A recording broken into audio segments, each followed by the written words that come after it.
Okay, here we go.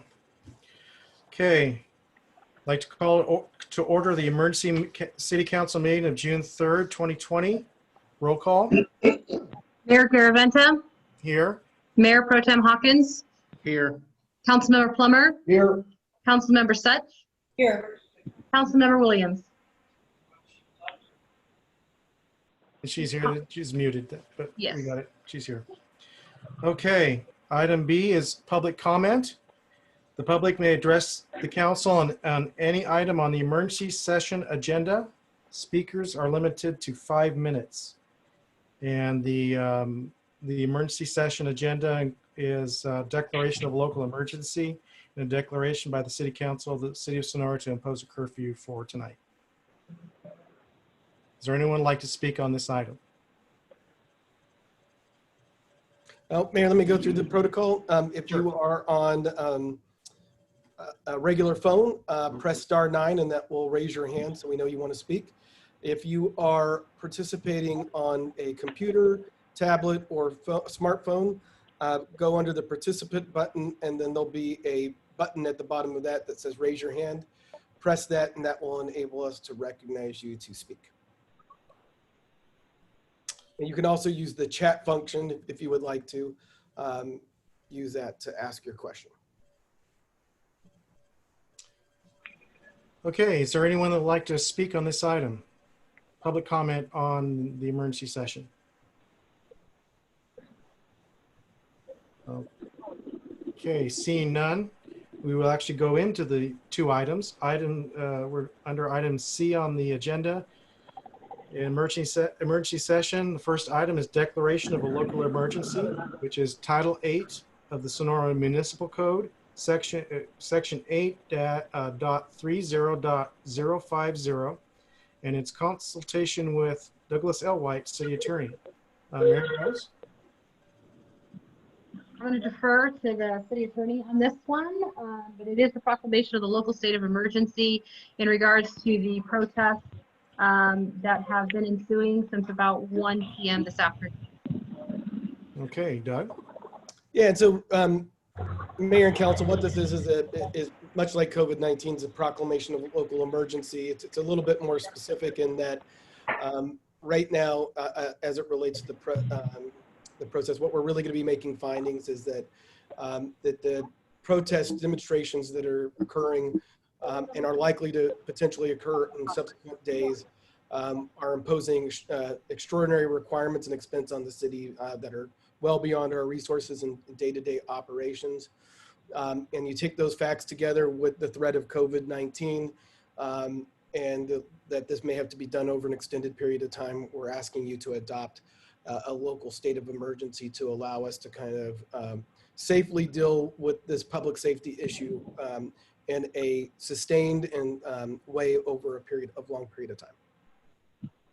This will also be kind of the trigger for potentially some refunding of overtime and things of that nature that the city would incur. So there's a financial element to us that requires us to adopt the state of emergency. And that's the point I was going to bring up.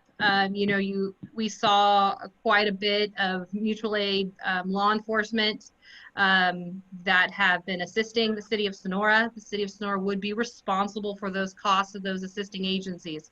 So by declaring this emergency, it allows us to be able to petition the state for a portion of those costs to be reimbursed through the state of California, through the CDAA. So a significant portion of this is financial, Okay, is there any questions from the council for staff? Oh, well, I haven't really had time to process this, but I just don't like the way this is written because I think the protesters in Sonora, the 1 p.m. demonstration is not the problem. I think it's the counter protesters who are the problem, but there's nothing. I wish this would reflect that somehow, because I want protesters to still protest if they are, if they feel so inclined. I think that this is more worded in such a way as to not differentiate between counter protester and protest, because everybody's is letting their opinion be known, right? So we can't kind of define protest as just one or the other. Well, the protesters though set up asked to protest. Mhm. They cleared it. They gave a time. They gave very strict rules. It's the counter protesters who are the problem. I mean, I won't approve this if it just bunches them all together. They need to be separated, I think. Okay, you haven't been around during the day, but most of the counter protesters felt that they were here in case anything happened. They were not protesting at all. They believed they would be on hand if the city needed protecting. And since in many, many jurisdictions and cities, the protests have turned into violent looting sprees, they wanted to be around to protect the city. So without being here, I think you just have to say everybody has a right to come out. I won't vote for it, Mark. You don't need to go on any longer. I mean, I actually read, there are news reports about this that I did read. So, I mean, you don't have to lie to me about it, please.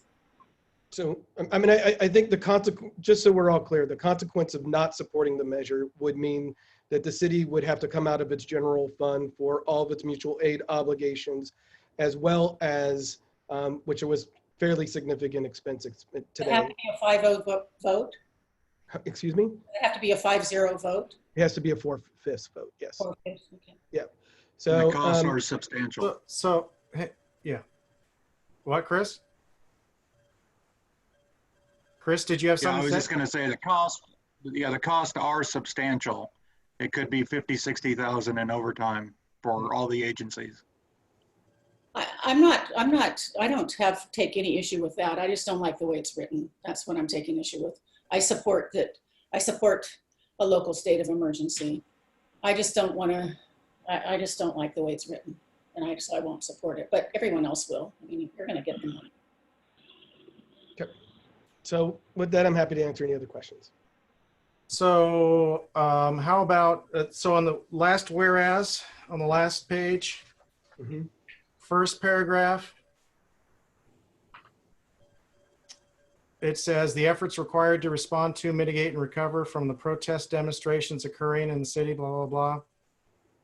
So if it said the protest and counter protest demonstrations, does that make any difference?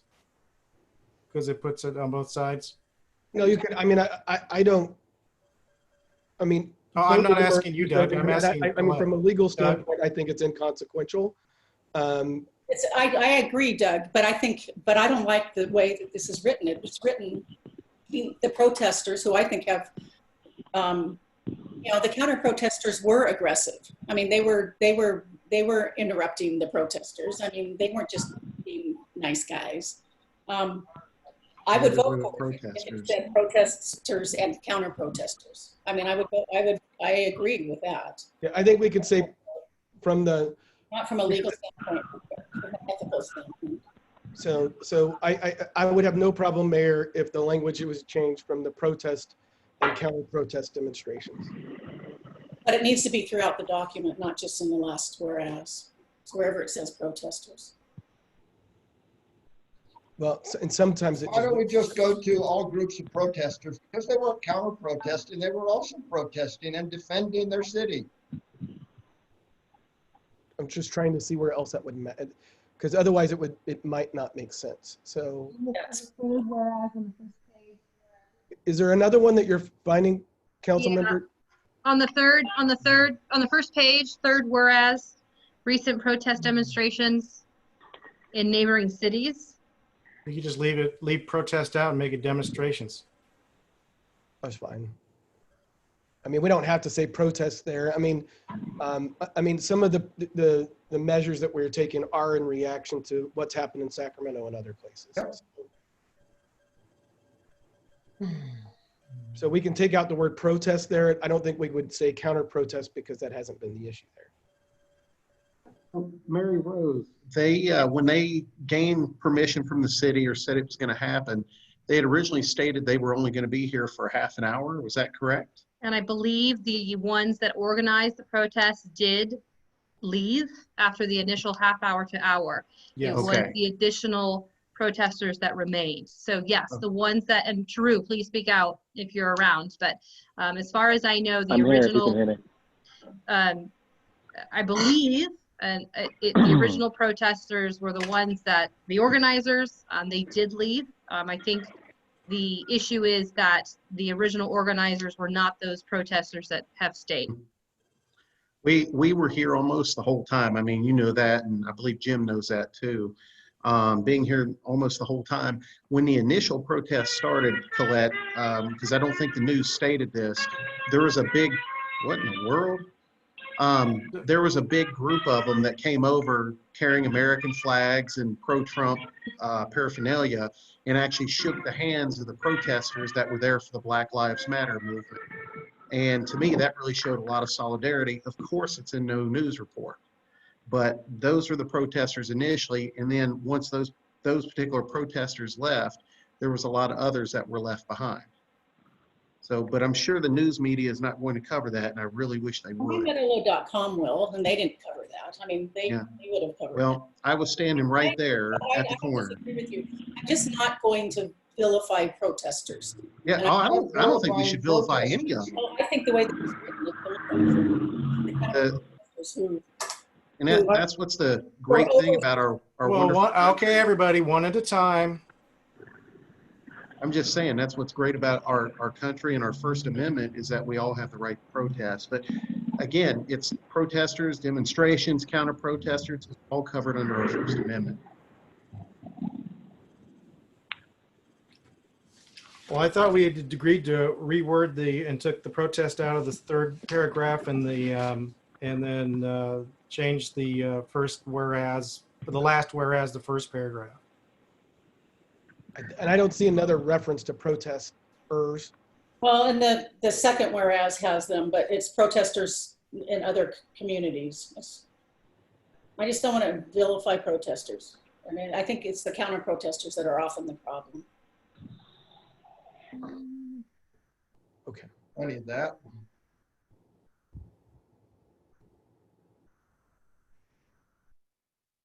All right, so We got to open public comment. So if there's no more questions, then we would need to see if there's any public comments. I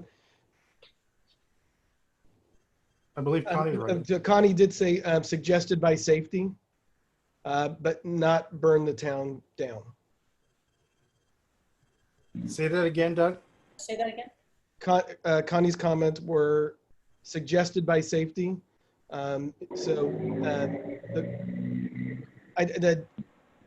The curfew is going to be recommended, council member, by the police department. The state of local emergency is a component to that, and it also has a factor in it being adopted in part because of some financial implications. And so she said, but don't burn the town down, right? So I think that's probably more along the lines of the reasons for the curfew. The state of emergency, I think, is more financial oriented in nature. How did we take the things of order? Because we don't think anyone else is going to come on. Okay. I think you're fine. All right. Is there any other suggestions for wording or not? If not, I'm going to go to public comment.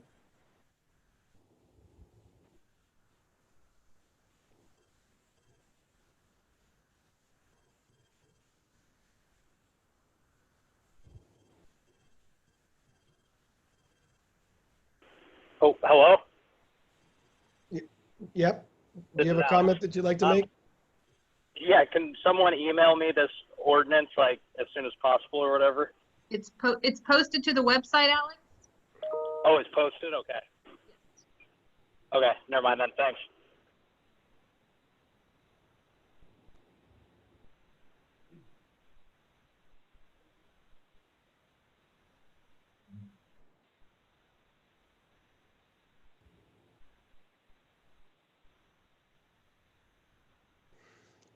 Okay, is everyone still see some people reading? So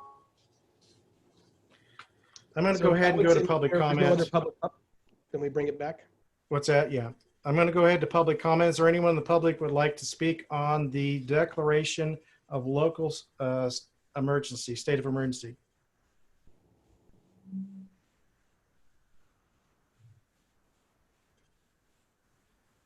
I'm not seeing anyone. So I'm assuming no one is going to weigh in.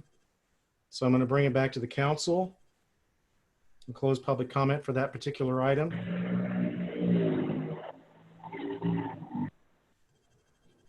Okay, folks. Oh, what were the amendments? I think the council Take member out such as protest? request would be in the third whereas to just remove the word protest. And in the last whereas to say protest. You can just leave the protest out of that one Yeah, too. just leave the, but so both of them would just mean remove the word protest. I move to approve. As reworded to satisfy. Second from Councilmember. Okay, it's been moved by Councilmember Plummer and seconded by Councilmember Williams to approve the declaration of local state. It's worded differently in two different places. Proclamation of local state of emergency, with the noted corrections. Is there any further discussion? And this is going to be a 4/5 vote. So I'll go ahead and call for the question. Mary Rose? Mayor Garaventa, Aye. Mayor Pro Tem Hawkins, Aye. Councilmember Plummer, Aye. Councilmember Such, No. Councilmember Williams. Okay, so that passes. 4/5. Passes 4-1 with Councilmember Such opposed. Item number 2 is declaration of the City Council of the City of Sonora imposing a curfew. This is Title 8 of the Sonora Municipal Code. It's Section 8.30.060 subsection F. Consultation with Douglas L. White, City Attorney. Mary Rose. So as all of you are aware, we have had protests in the city of Sonora, both protests and counter protests. The original estimated time for those protests was supposed to be about a half an hour to an hour. We have had continued protests. The sheriff and the police chief have done an outstanding job in ensuring that the groups have started to disperse. However, we are still seeing handfuls of pockets of people remaining. And to ensure that the safety of our city remains for the evening, we are asking the City Council to approve the declaration of the City of Sonora imposing a curfew beginning at 8 p.m. And if City Council, City Attorney Douglas Light would like to weigh in, or the chief would also like to weigh in. So just let me weigh in real quickly with the one additional change that I would ask. And this is kind of how quickly we're drafting it. So right now, this is drafted to just have the curfew tonight. So it would go into effect tonight, go from 8 p.m. till 5 a.m. But based off of information that we have, we would ask that you give the city administrator and the police chief the ability to impose the curfew any day in the next 7 days. Additionally, if they see that it's needed. So it would be discretionary. We wouldn't have to call an emergency meeting, and they could then impose it if it was required. Otherwise, we'd have to come back and call another emergency meeting. Right. And it would only be for the next 7 days.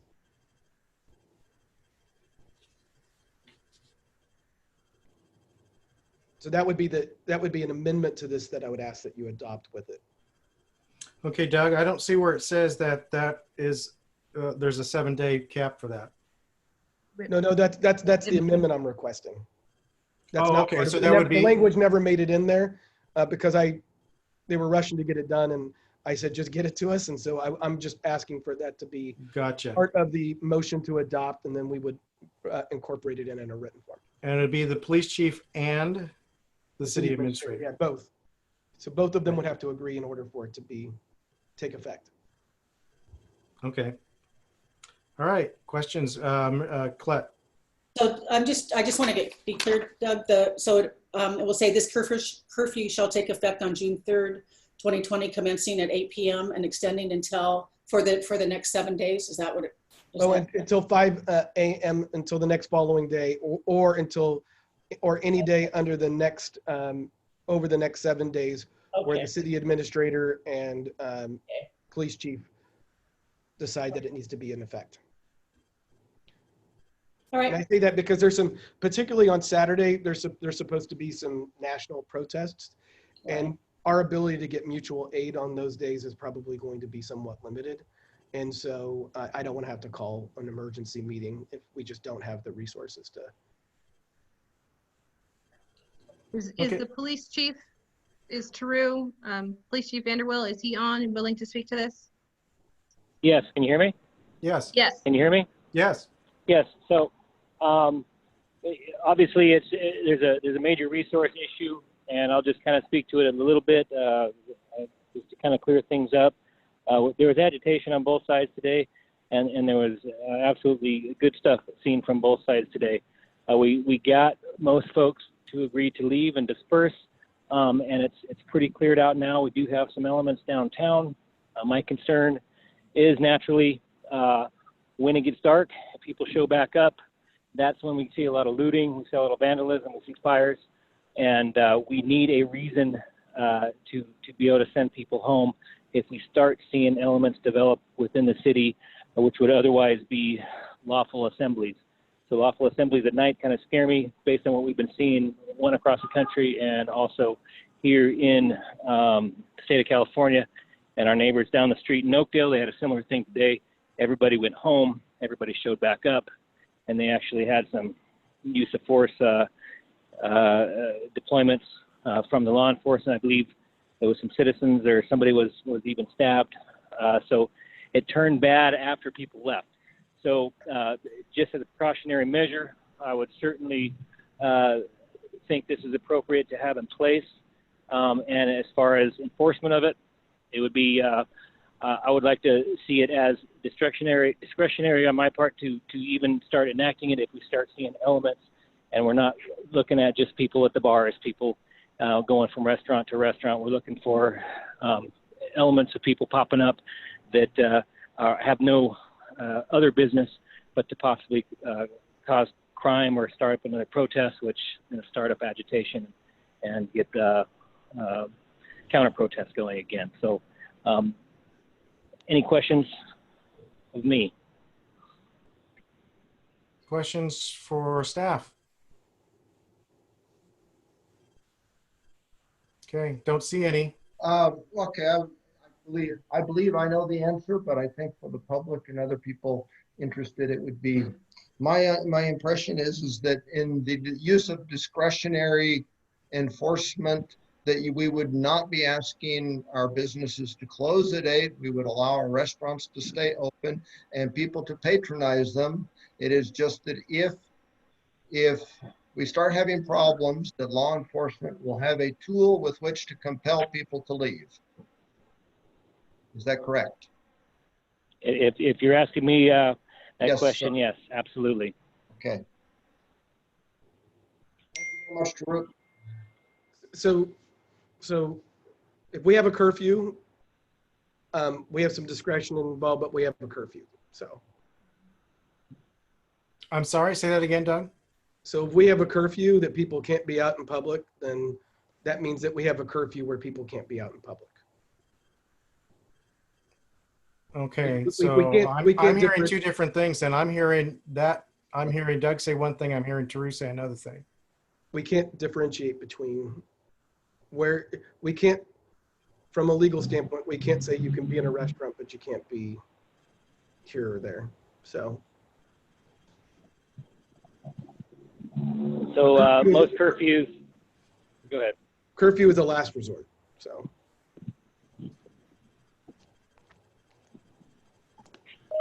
curfews, as a lot are written, have to do with, whether you're en route to something or conducting lawful business or doing something that is otherwise not just malingering out in public. And again, if business as usual downtown, we would choose not to enforce it. If it turns into rioting any type of agitation or looks like it's even going to get close, then we could make a decision to have that as a tool to disperse people. And yes, essentially it would apply to everybody.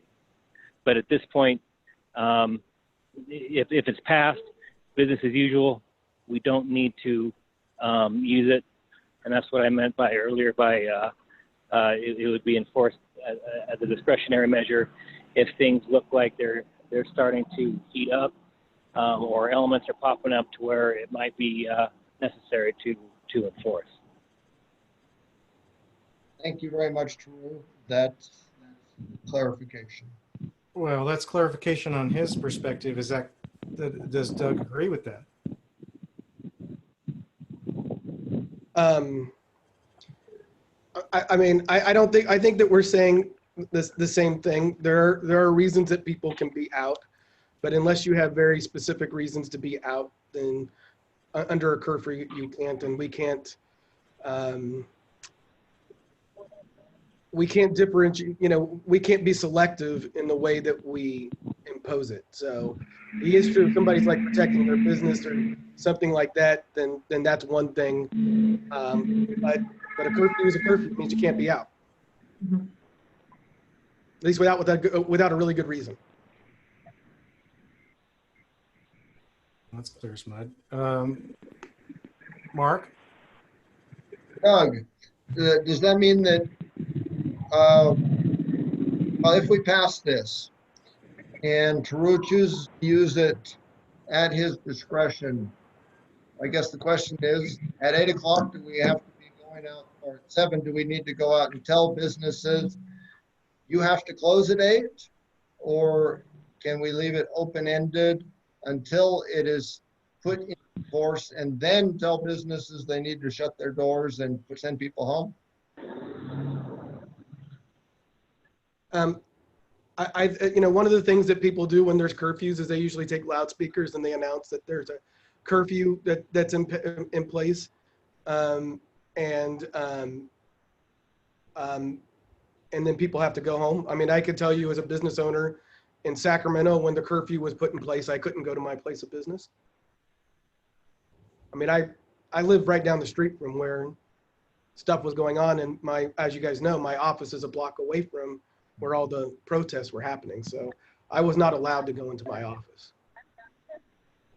And can we leave the commencement of if and when it starts in the hands of our chief of police? Well, let me be very clear. So there are certain things that we can give discretion for, and there's certain things we create bright lines, right? Right. So either you can be out or you can't. Okay. Right. Now there are compelling reasons that would justify somebody being out, including verifying their business is okay and stuff like that. But I don't want to. But we can't say, hey, if you're standing outside, that's not okay. But if you're inside a restaurant, then it's okay. I'm clear on that, and I think everyone is. I guess my question is, if everything is calm at 8, 8:30, 9, then we're not saying anything. But then if we start having balls at 10, can we then at that point, or do we need, if we pass this, does it have to go into effect at 8? So I would encourage you to come up with a bright line of when it comes into effect. I would trust you that would leave the discretion like has happened across California, that the way that it's implemented and enforced is left at the discretion of the police, or in some cases in California, the National Guard. So as an example, in Sacramento, there were many people who were out beyond the curfew that the police didn't arrest, that they didn't cite, but it, selectively, they used their discretion as to what, how to handle those types of situations. But there was a curfew in effect. So I think that there's some discretion that's involved here, but discretion has to come from having a bright line. And again, I'll give you the examples that are most recent to everybody and is in this media market that people would be able to be familiar with. Okay. Thank you very much. Okay, any other questions for staff?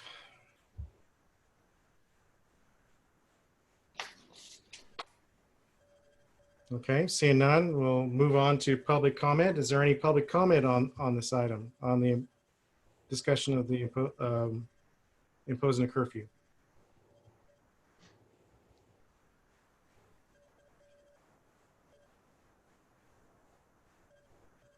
There seems to be none. Okay. Then I will close the public comment portion of this and bring it back to the council for discussion or motion. I'll move to approve. Second? Could I just get a clarification to Vice Mayor and Council Member? Does your motion include the proposed language that we offered at the beginning? Yes, it does. So that would be the 7 days. We could extend it one or more over the next 7 days by a concurrence of the police chief and the city administrator. Okay. And does the second concur as well? Yes. Okay. So it's been moved by Mayor Pro Tem Hawkins and seconded by Councilmember Such to approve the declaration of the city council to impose a curfew with the amendments, I guess is the word I'm looking for, noted the 7 day and allowing the police chief and the city administrator. Almost gave you a different job. I don't want legal. So impose those days. So, so Mayor, just to be really clear, that would give them the authority through June 9th. okay. Okay, is there any further discussion? Seeing none, I'll call for the question. Mary Rose? Mayor Garaventa, Aye. Mayor Pro Tem Hawkins, Aye. Councilmember Plummer, Aye. Councilmember Such, Aye. Councilmember Williams. Aye. Okay, 5-0. that passes 5-0 with no unanimously. And with that, I see no further business. I declare this emergency meeting of the City Council adjourned. Thank you, everyone. Aye. Thanks. See you later. Thank you. Bye-bye.